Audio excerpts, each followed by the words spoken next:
काशीराम अपने घर से निकला और अपने भाभी में के कमरे में पहुंच गया। जब अपने भाभी के कमरे में पहुंचा और जब उसकी भाभी ने अपने देवर को देखा तो वो सोचने लगी कि आखिर मेरा देवर इस समय मेरे कमरे में क्यों आया है। जब काशीराम अपने भाभी के कमरे में पहुंचा तो फिर उसने अपने भाभी को बाहों में भर लिया और उसके साथ प्यार वाली हरकत करने लगा। पहले उसकी भाभी ने मना किया, लेकिन कुछ देर बाद उसकी भाभी को भी कुछ आनंद आने लगा तो फिर उसने काशीराम के साथ प्यार करना शुरू कर दिया और कुछ देर तक दोनों प्यार करते रहे। तभी अचानक काशीराम का भाई वहां पे आ गया और उसके बाद जो हुआ आप खुद देख लीजिए। नमस्कार दोस्तों, स्वागत है आप सभी का हमारे एएसएन क्राइम अफेयर चैनल में। दोस्तों, एएसएन क्राइम अफेयर चैनल को आप सभी लोग सब्सक्राइब कीजिए, वीडियो को लाइक कीजिए और वीडियो को ढेर सारा शेयर भी कीजिए। दोस्तों, काशीराम के बड़े भाई का नाम राहु था और राहु का जब शादी हो गया तो फिर उसकी पत्नी उसके घर आकर रहने लगी। और जब उसकी पत्नी घर आकर रहने लगी तो राहु राजमिस्त्री का काम करता था और सुबह घर से निकल जाता था तो शाम को ही आता था। पूरे दिन राहु काम करता था और शाम को जब हार थक कर आता था तो अपनी पत्नी के पास जाकर सो जाता था। और जब राहु की पत्नी अपने पति से खुश नहीं होती थी तो फिर वो परेशान हो जाती थी और लगातार परेशान होने की वजह से पूरे दिन इधर उधर बैठी रहती थी।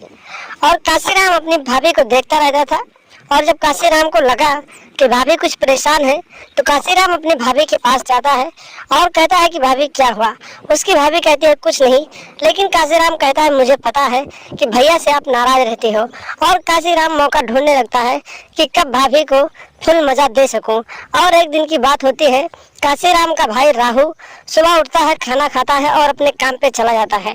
और अपने काम पे जाने के बाद जब शाम हो जाती है और जब वो अपने काम पे जाता है तो दोपहर के 2 बज रहे होते हैं। काशीराम अपने कमरे से उठता है और अपने भाभी के कमरे में पहुंच जाता है। उसकी भाभी अपने बेडरूम में लेटी हुई होती है और काशीराम जब उसके बेडरूम में पहुंचता है तो फिर वो उसे पकड़ लेता है और फिर कस के बाहों में भर लेता है और प्यार वाली हरकत करने लगता है। लेकिन उसकी भाभी मना करती रहती है और उसकी भाभी भी कुछ देर बाद काशीराम का साथ देने लगती है और दोनों एक दूसरे के साथ करीब आधे घंटे तक प्यार करते रहते हैं।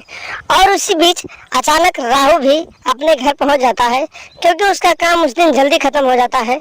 तो अचानक राहु पहुंच जाता है और जब राहु घर पहुंचता है और जब अपनी पत्नी को अपने भाई के बाहों में देखता है तो बेहद ही गुस्से से लाल हो जाता है और फिर इन दोनों को मारने लगता है।